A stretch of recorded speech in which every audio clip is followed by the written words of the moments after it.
आज आपण पाहणार आहे problem number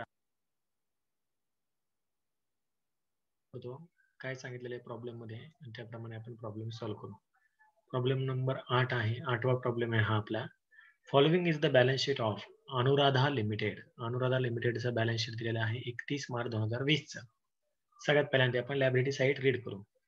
share capital. Share capital मध्ये 10,000 इक्विटी शेअर्स ऑफ ₹10 इच सांगितलेलं आहे. हे जे 10,000 आहे ते नंबर ऑफ इक्विटी शेअर्स आहेत. म्हणजे 10,000चे इक्विटी शेअर्स आहेत की ज्यांची व्हॅल्यू किती आहे ₹10 आहे. असं किती आहे 1 लाखाचं कॅपिटल आहे. जनरल रिझर्व्ह 20,000 दिलेला आहे. प्रॉफिट अँड लॉस अकाउंट 16,000 दिलेला आहे.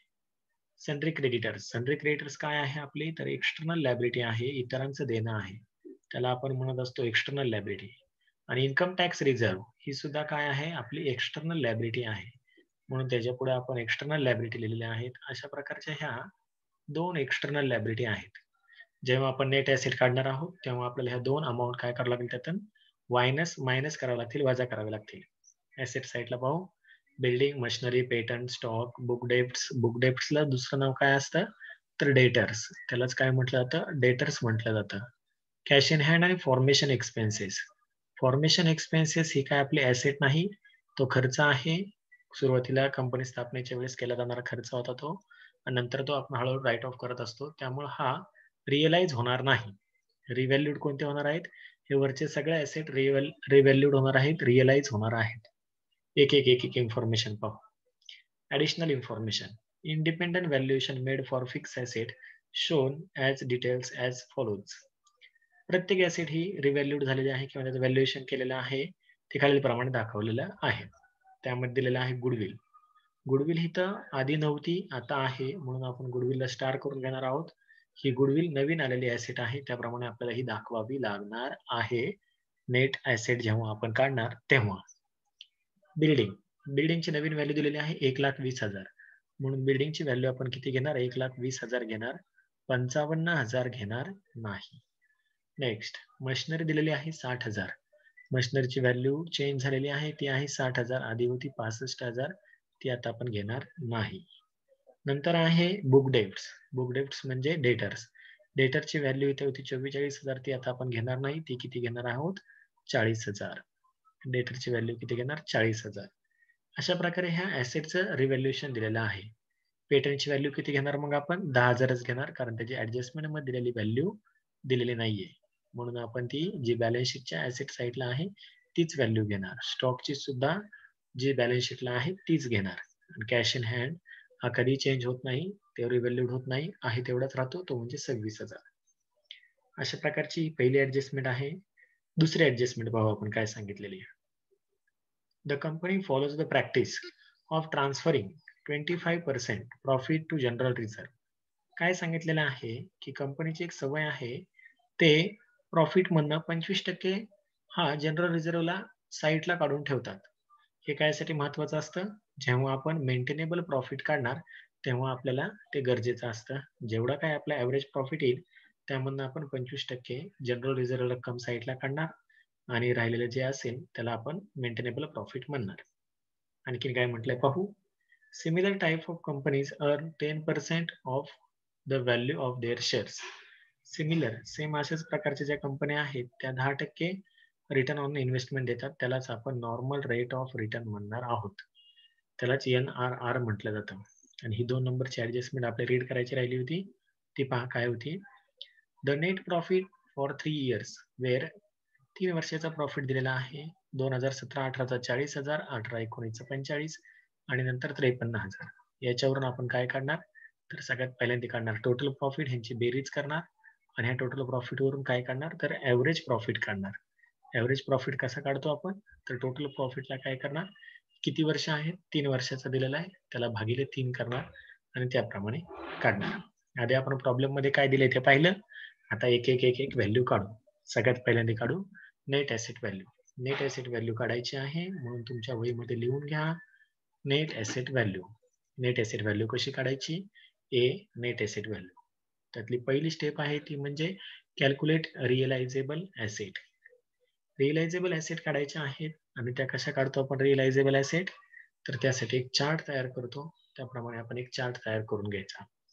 तो चार्ट तयार करायचा लगेच पाहू कशा करायच्या. Calculate realisable asset. एक चार्ट तयार करायचा आणि या चार्टमध्ये आपण सगळ्यात पहिल्यांदा लिहितो ॲसेट्स. ॲसेट्स. कोणते ॲसेट लिहितो? ज्या बॅलन्स शीटला दिलेल्या आहेत त्या. पण इथे नवीन एक ॲसेट आलेली आहे गुडविल. म्हणून गुडविल आणि building, machinery, patent, stock, book debts किंवा डेटर्स आणि कॅश इन हँड या सगळ्या ॲसेट लिहून घ्यायच्या. म्हणून लिहून घेणार आपण building, machinery, patent, stock, book debts, cash in hand आणि खाली आलेली गुडविल. अशा आपण या सगळ्या ॲसेट लिहून घेतल्या. आता यांची व्हॅल्यू कुठली लिहायची? तर पहा बिल्डिंगच्या बाबतीत काय करायचं. बिल्डिंगच्या बाबतीत नवीन जी व्हॅल्यू दिलेली असेल ऍडजस्टमेंट मधली ती व्हॅल्यू घ्यायची असते. बिल्डिंगची व्हॅल्यू दिलेली आहे 1,20,000 नवीन, म्हणून आपण बिल्डिंगच्या पुढे घेणार 1,20,000. सेम तसंच मशिनरीचं करणार. मशिनरीची नवीन व्हॅल्यू आहे 60,000, म्हणून आपण मशिनरीच्या पुढे 60,000 लिहिणार. पेटंट्सची आहे तीच व्हॅल्यू घेणार कारण त्याची नवीन व्हॅल्यू दिलेली नाही. किती आहे ती 10,000, म्हणून आपण तिथे लिहून घेऊ 10,000. स्टॉकची व्हॅल्यू पहा 24,000, जे ऍडजस्टमेंटला आहे तीच. बुक डेप्टची नवीन व्हॅल्यू 40,000 दिलेली आहे, म्हणून आपण बुक डेप्टची व्हॅल्यू घेणार 40,000.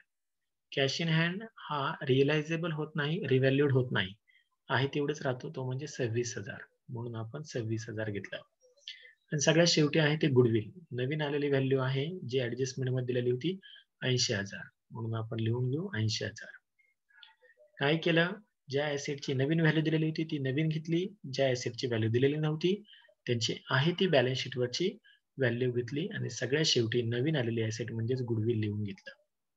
यांची बेरीज करायची. यांची बेरीज केली तर 3,60,000.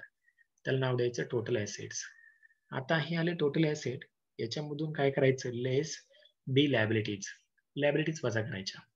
कोणत्या लॅबिलिटी? तर एक्सटर्नल लॅबिलिटी. एक्सटर्नल लॅबिलिटी कोणत्या आहेत? सनरी क्रेडिटर्स आहे 64,000 आणि इन्कम टॅक्स रिझर्व्ह आहे 30,000. ह्या दोन लॅबिलिटी वजा करायच्या. म्हणून सनरी क्रेडिटर्स आणि इन्कम टॅक्स रिझर्व्ह वजा करू. म्हणून लिहा सनरी क्रेडिटर 64,000 आणि इन्कम टॅक्स रिझर्व्ह 30,000. 3,60,000 वजा 64,000 करायचा आणि 30,000 या दोघांची अमाऊंट 3,60,000 वजा करायची. वजा बाकी येईल तुमची 2,66,000. त्याला नाव द्यायचं नेट ऍसेट्स. ही झाली तुमची पहिली स्टेप. एकदम सोपी आहे पहिली स्टेप, समजायला पण सोपी आहे आणि कशी केली ते तुम्हाला कळलं असेल कशी केलेली आहे ती. आता आपण दुसरी स्टेप करू. दुसरी स्टेप आहे calculate fund available for equity share holders. आणि ते कसं करायचं? तर त्यासाठी एक छोटासा चार्ट तयार करायचा आणि याच्यामध्ये लिहायचं सगळ्यात पहिल्यांदा टोटल नेट ऍसेट्स किती घ्यायच्या? तर जे आलेले होते त्याच 2,66,000. ही व्हॅल्यू कुठनं घेतलेली आहे? तर जी पहिली व्हॅल्यू आली होती पहिल्या स्टेप मध्ये जे आपण केलं होतं तिथलची रक्कम आहे 2,66,000. त्यातून काय वजा करायचं असतं? तर त्यातून वजा करायचं असतं प्रेफरन्स शेअर कॅपिटल. या प्रॉब्लेम मध्ये ते दिलेलं नाहीये, पण तरी पण लिहायचं less preference share capital dash. वजा बाकी तेवढीच येईल 2,66,000. त्यालाच नाव द्यायचं fund available to equity share holder. ही झाली आपली दुसरी स्टेप. आता तिसरी स्टेप करू. Value of shares under net asset method. आणि हे कसे काढायचं असतं? त्यासाठी एक फॉर्म्युला आहे, सूत्र आहे, ते सूत्र लिहायचं. व्हॅल्यू ऑफ शेअर्स बरोबर fund available for equity share holders भागिले नंबर ऑफ इक्विटी शेअर्स. मग 2,66,000 भागिले 10,000 हे जर केलं तर आपल्याला शेअरची व्हॅल्यू मिळते ती म्हणजे 26.6 किंवा 60. 26.60 किंवा 6 हे काय झालं आपले? तर नेट ऍसेट व्हॅल्यू शेअरची व्हॅल्यू आलेली आहे 26.6 किंवा 60. आता आपण ही नेट ऍसेट पाहिली. आता आपण पाहू fair value, yield base value. Yield base value कशी काढायची? तर त्यासाठी 4 स्टेप आहेत, म्हणून लिहा सगळ्यात पहिल्यांदा B yield base value. Yield वरती डिपेंड असणारी व्हॅल्यू. मग काढू. सगळ्यात पहिल्यांदा लिहा first number step calculate average profit. आणि how it is to be calculated? जर लास्ट इयरचे जे काही प्रॉफिट दिलेला असतो त्याचे आपण टोटल करतो, त्याला भागिले नंबर ऑफ इयर्स करतो. म्हणून 40,000 अधिक 45 अधिक 53 भागिले 3 करून घेऊ. Total profit divided by number of years. आणि टोटल प्रॉफिट लिहून घ्या 40,000 अधिक 45,000 अधिक 53,000 भागिले 3 यांची टोटल करायची आणि त्याला भागिले 3 करायचं. ॲव्हरेज प्रॉफिट येईल आपला 46,000 46,000 हा झाला आपला ॲव्हरेज प्रॉफिट. आता काय करू आपण? दुसरी स्टेप करू. दुसरी स्टेप आहे calculate of maintainable profit. Maintain ठेवायचा आहे तो प्रॉफिट किती राहणार आहे. तर ह्याच्यासाठी एक स्टेप करायची ती म्हणजे एक चार्ट तयार करायचा. त्यामध्ये घ्यायचं पहिल्यांदा ॲव्हरेज प्रॉफिट. ॲव्हरेज प्रॉफिट पैकी जनरल रिझर्व्हला रक्कम किती ट्रान्सफर करायला सांगितली ती पाहिजे. पाहिजे 3 नंबर ॲडजस्टमेंटमध्ये सांगितलं होतं, the company follows the practice transferring 25% profit to general reserve. 25% profit सांगितलेलं आहे ट्रान्सफर करायला. म्हणून आपण याच्या 25% रक्कम काढायची. कशाच्या? तर जेवढा ॲव्हरेज प्रॉफिट होता त्याच्याच 25%. म्हणून म्हणायचं less 25% less 25% less 25% 25% transfer to general reserve. Transfer करू तो येईल 11,500. किती येईल तो? 11,500. 11,500च्या वजा करायचे 46,000 तून 11,500 वजा करायचे. वजाबाकी येईल तुमची 34,500. ही 34,500 जो आलेला आहे 34,500 त्याला नाव द्यायचं मेंटेनेबल प्रॉफिट.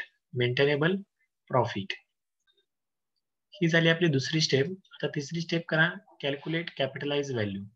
कॅपिटलाइज व्हॅल्यू काढायची. कशी काढायची ती कॅपिटलाइज व्हॅल्यू? सूत्र आहे maintainable profit divided by NRR गुणिले 100. म्हणून सूत्र लिहा maintainable profit divided by NRR गुणिले 100. मग आता आपण याच्यामध्ये किमती टाकू. 34,500 भागिले 10 गुणिले 100. मग ह्याचं जर कॅल्क्युलेशन केलं कॅल्क्युलेटरवरती कॅल्क्युलेट करायचं, ही रक्कम येईल तुमची 3,45,000. ही झाली तुमची कॅपिटलाइज व्हॅल्यू 3,45,000.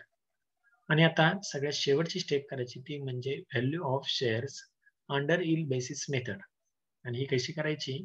तर त्यासाठी सूत्र आहे capitalise value divided by number of equity shares. जे आता आपण काढलं 3,45,000 त्याला भागिले नंबर ऑफ इक्विटी शेअर्स करायचे. म्हणून 3,45,000 भागिले 10,000 इज इक्वल टू जर केलं तर हे येतील तुमचं 34.5 किंवा 34.50. अशा प्रकारे आपण काय केलं? यील्ड बेसिसने सुद्धा व्हॅल्यू काढली. ती किती आली? 34.50 किंवा 5. ही झाली यील्ड बेसिस. आणि आता सगळ्यात शेवटची व्हॅल्यू काढायची ती म्हणजे फेअर व्हॅल्यू मेथडने शेअरची व्हॅल्यू. लगेच कॅल्क्युलेट करू. सी म्हणा फेअर व्हॅल्यू. फेअर व्हॅल्यू म्हणजे दुसरं तिसरं काही नसून नेट ॲसेट व्हॅल्यू आणि यील्ड बेसिस व्हॅल्यूचं ॲव्हरेज.